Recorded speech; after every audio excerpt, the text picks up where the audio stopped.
அப்ப என்ன ஆத்தா என்ன ஒப்புக்குத்தானடி,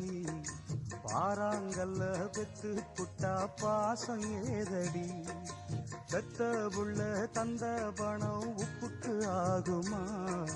தாய்ப்பாலுக்கு கணக்கு போட்டா தாலி மிஞ்சுமா, வாயக்கட்டி வளர்த்த புள்ள மல்லு கட்டி நிக்குதடி, வாங்கி தந்த காசுக்கெல்லாம் வட்டி கட்ட சொல்லுதடி, கோடு ஒண்ணு கிழிக்க வச்சு கும்மி அடிக்குது அம்மாடி, சம்சாரம் அது மின்சாரம், சம்சாரம் அது மின்சாரம்.